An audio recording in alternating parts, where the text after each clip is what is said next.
Hello everyone, this is Riccardo Masini and this is WLOG, and this WLOG is about 3D days 1942, 1943, 1944 by Bomba, and published in the latest Paper Wars issue. Now, well, I want to speak about this game, but starting from this game, I'd like to speak about a few more topics. The first one is the system in general, the general system used by Bomba for this type of games that he publishes in magazines, in game magazines, but not just that. I like to call them flexible sequence of play games. The idea is that in every turn you decide whether you move first and then combat and then fight, or fight first, you have first combat and then movement. They are quite different in scale and period, and historical period. Some of them are only about battles, others about entire campaigns, others are more strategic, but this is the main feature of this game. The fact that these the turn sequence is variable, is flexible, and it is decided by the players, what makes it then much more dynamic rather than the traditional X and counter games when you know exactly, okay, now I move, now I fight, now I move again with some of my units, maybe, now I fight again with some of my units, maybe, and then it's the other guy, my opponent, that does the same. In some game, only one player has the possibility of deciding whether you fight or you move first. Or is more alternate, even unit by unit, but in general, this is the main feature, and it is replicated here. This allows Bomba to have a very solid, and streamlined and recognizable structure, upon which he will then put down layers of chrome, or rules, of details, etc. In general, if you know how to play war games and you have the principle of wargaming in your head, then adding this feature really opens up a lot of possibilities, but you still are in the domain of traditional X and counter war games, because there are some corrections. There are momentum attacks or double attacks, flank attacks, so you move and then you attack even in your movement phase at certain conditions, and the game is who can exploit these conditions, because those games will tend to form very recognizable lines, but having that advantage in 1 or 2 points in the line is maybe become crucial. So in general, it is a very nice, interesting system, and it is very simple. It is absolutely not harder, not more complex than a very basic X and counter wargame. I'd say an SPI era X and counter wargame, just one step above a folio game or a quad game, but it really opens up a lot of possibilities, just like some Japanese designers do with their X and counter, that they had just 1 or 2 crucial rules, that's 10% that really changes everything. And Bomba's made the same here. Okay, there are some side effects, it may become some gaming in a sense. The games tend to be a bit longer than normal. With this, you have another layer of decision, so another thing to consider, but it's very nice, it's very powerful, it's very good, and really it drives home the fact that you can play wargames in a very dynamic and also with a lot of uncertainty, because okay, now I move and then fight, or should I first fight and then move, but what will my opponent do in his or her turn? And so it is a very, very interesting addition. And also, this is a very solid structure that with some variations can plausibly portray an entire campaign such as this, or a single battle, or something even more strategic. So it just works. Okay. In the specific, the other topic is this game, 3D Days. The premise of this game is that we are actually simulating three hypotheses of the day. 1942 that you see here, and the sledgehammer. The Allies have not invaded Africa and then Italy, but then they're here in France and they have a rapid advance. They land at Cherbourg and try to get Paris or Antwerp.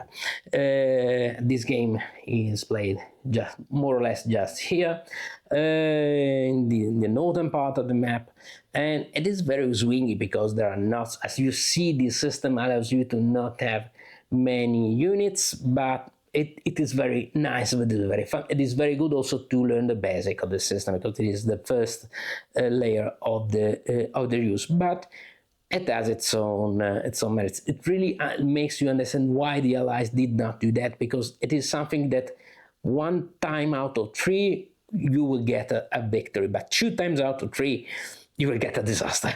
So, but it is fun. It is incredibly fun. Okay, in this game, as you see, we have units. They have just one value on them. Okay, let's take the guys standing in Paris, the lucky ones. Okay, and you have just this one. This is 2. This is the combat factor. If this is a static unit, you have first the attack factor and then the defense sector. And the back of the counter, you have the stacking. The setup X. You have army core that can be gathered together and form an army. So you have another decision: should I keep my guys dispersed and have a longer defensive line, or keep them concentrated? This is better for supply. They can absorb more losses, but they're less, so the line will have holes. Or should I concentrate some of my units to get a great spirit and make great offensive at one point? Okay. The combat is very classic. You have differentiated CRTs because, guys, the Germans in 1942 were better at fighting than in 1943 and 1944, and the Allies the reverse. And there are also conditions, so we are in absolutely total traditional X and counter terrain here. And the Allies will get down here. It is very interesting the fact that once one of these units is eliminated due to the CRT, you roll a die and you see when that unit will reappear. These are army codes. They don't just vanish, they are reorganized. But if you go beyond the track, that unit is lost. And also there are some asymmetries between the UK forces and the American forces. Lots of interesting stuff. Not all the units can aggregate together. Once again, lots of interesting stuff, and the Allies will try to get here. They will land here at Cherbourg. You can also choose another landing point, no problem. And these are games, they are sandbox games, so they're very open to a lot of variations, and it is very interesting. The second scenario is 1943, Bolero. Essentially, the Soviets say, okay, guys, we stopped the Germans at the Stalingrad, but we cannot endure any longer. Please do something. Open this second front. And Bolero was the actual... These are all actual operations, actually planned operations. So we're not in fantasy land here.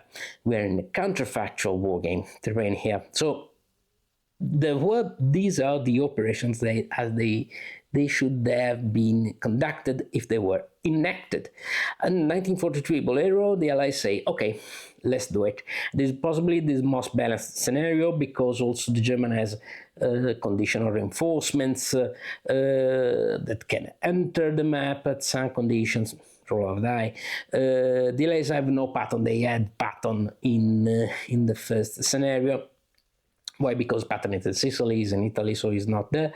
But they are immediately all the units they are available in the 1942 scenario. There was a Hitler reaction role, so it was not so assumed.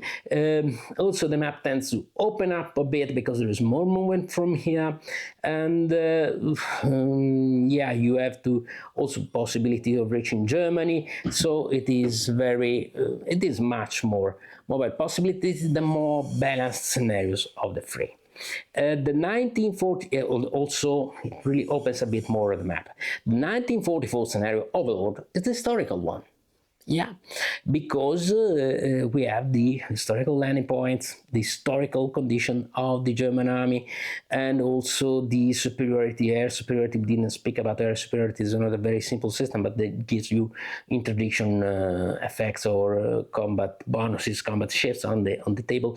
It is contested in 1942. It is a bit contested in 1943, but it is not contested in 1944. The Allies have their own superiority, and they also had EVA bombers, and the entire map opens up. There are much more units than this. Also, you have to decide, as the Allies were before, at the start of the play of this gaming section, where should I land in the south and when should I land. So it really opens up a much more. It is more complex, a bit longer, also has turns, but then turns, and then you have your advance, you have to be more methodical. Also, the victory condition change. The Germans can win if they reconquer a city that was liberated by the Allies. Oh, in the 1943 scenarios, there was also Operation Blue Point, a possible airborne Axis counterattack that was actually planned, and yeah. These games are a bit crazy, but they're fantastic. Those are the three scenarios. But once again, just read the book. There are so many interesting things and variations. So I won't delve into too deep this, but yeah, but it is a very nice and very varied, lots of scenarios of possibility. In what? And this is the second topic. In a magazine game. I know that a lot of people are skeptical about magazine games. They say, nah, man, they're not so great. They're not very well play tested. They're limited in components. Yeah, absolutely true. But they are great experiments because you have a designer that really makes experiment upon experiment, even with the limitations, the publishing limitations of a game, of a magazine game. And this is fantastic. This is amazing. You can see the evolution of a system just here in Time Bomba, or what Mark Emmon did with Rebel Fury. He first published Gettysburg on C3I and Waterloo Campaign on C3I. I know Gettysburg on C3I was more an experiment, so it was, I won't say it was not a complete game, but it was not a complete system. It was a system that was having its own first steps, but it is fascinating to see the first steps in the system, and then later have it and confront them with the finished version in the game boxes. Fantastic! This is amazing. Also, most of the times they're quite cheap. Why? Because I know people say, oh, but those days magazine games are almost as a box game. They're not just like that. But also you have to consider that you get all the magazine with it. So, and I really like magazine games for this matter. Also, they tend to be a bit simpler, more accessible. They're easier to play. They're more, I feel that they're games that are really meant to be played and played and played again. Okay, some of them, just like this one, just like 3D Days, may have some problems. Maybe not all the scenarios are perfectly calibrated to the single point, but I don't care because they're fun, they're nice, and I love to play them. So they're good, very good experiences. And which game is perfect anyway? So the third and most important topic is the fact that we are speaking about counterfactual wargames. Counterfactual or hypothetical wargames. I know there is an academic distinction when a wargame is a counterfactual, when it is a hypothetical, but in general, not to be too subtle, the idea is that we are speaking about wargames that are dedicated, aimed at simulating military operation that never existed. Say Lion, the Third World War and NATO against the Warsaw Pact 1985 or 86 or whatever. Okay, and these different possible Normandy landings, Normandy, okay, landings in France with the historical of 1944, but also with 1942, 1943. And why do I like them so much? Because those games, just like also the variations on Normandy 44 made by Trevor Bender, and all the counterfactual options that Trevor, instead of, for example, in Kursk or in Desert Victory, published with C3I, because they apply the scientific method, I won't say the precision and accuracy, but the plausibility of simulation games to facts to hypotheses, to facts that historical facts that did not exist, so we gain insight on them, we gain plausible and reasonable and sensible insights about those facts that never happened, and then we understand why those facts never happened, and then we understand a bit more about the historical facts that actually happened. By playing the 1942 scenario, you understand why the Allies, and also the 1943, why did the Allies wait for the 1944? Because in 1942, it was a toss of a coin. It was 50-50. It was crazy from a military point of view. 1943, still a little too balanced. Okay, in 1942, it was not even, I won't say even 50-50, it was 40-60. In 1943, it was 50-50, but you don't launch a military operation if you have a 50-50 probability of success or disaster. It was too risky. And this lets you understand. First, why did they attack in 1944? And even with all the unforeseen difficulties that they had, and to be more methodical, up until Cobra, they did not have any great advance except in local advances. So, and also the supply problems that are in this game with the attenuated supply and the reels in some portions of the map. So, and in general, after you have understood why did they attack in 1944, you understand that you do not launch a military offensive when you have just 50-50 possibility of victory or defeat. And this is counterfactual wargames at their best. This really is their great potential because you leave them to repeated plays, to verification, to analysis of the results, of the experience.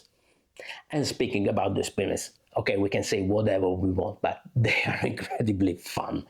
I play Case Guild, okay, and I'm manning the high castle, invading America with the Axis. It's not fun, by the way, which is terrible, but as it was terrible in the great TV series and in the novel. But, okay, guys, it's fun, it's incredible. There was also an old Victory Point Games, Albion 20, about the invasion of Britain by Napoleon. Wow, the great scenarios of Combat Commander dedicated to Operation Sea Lion that were almost a dystopic novel with characters, with great narrative. The great narrative potential of Combat Commander was over the roof with those scenarios. If you never played them, I really advise you play them because they're incredibly fun, incredibly interesting, incredibly nice.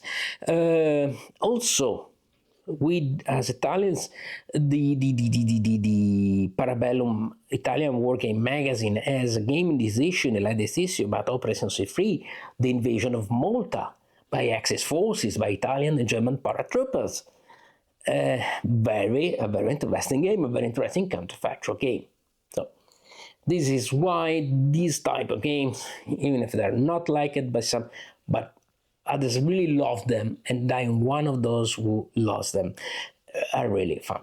Also, they are perfectly traditional classic action counter games, just like this one. So they're great. Okay, thank you for having followed this episode. One last thing I'd say also that 3 Days is a great game, especially as your second war game. if you learn the principles, so basic principles of war games, and then you say, it is a bit too rigid, okay, play it 3D days and see how these traditional war games, in their topic with counterfactual war games, but also in their sequence, in the mechanics, can, with the variables, the total sequence can open up. And after that, this is a great game. But what I want to say as a final note is that you will see that my vlog episodes, these maybe will be more evident in the Italian ones, but also in the English language ones. I think it will be clear. I'm a bit changing my approach because I won't be doing any more just, okay, I'm reviewing, I'm making the tutorial, making the playthrough, and exposing just one game, and that's it. I am speaking of a single game, having a broad overview of that game, and then I will speak, starting from that game, about some very important topics that are general, that are apply to the entire war game genre, okay, to the entire simulation game sector and hobby. For example, this time it was magazine games and counterfactual war games. That's fine. But in the next episode, there will be more concepts that would be illustrated, starting from one game up to general concepts inside the simulation games. This is following once again all the work I made in my books, and I remember the Hexagon and the Sword, Historical Simulation of War Games, by Rutledge, and also the Euro War Games Anthology, which one of the creators also made one of the contributions, one of the articles, but also a bit coming back to my roots with the very first episodes that were published in this channel on blog. They are just in Italian, most of them, but I think that they are quite interesting to see, and also this is the general approach I'd like to have, because I do not consider every single game as a thing by itself that really lives and dies here. And I consider them in a much more organic way as artistic products that are in deep and constant connections with other artistic products. So this will be the approach that we'll follow. Thank you for having followed me now. And as always, have fun, take care, see you on the next episode. And once again, don't be scared, it's just war games. Ciao.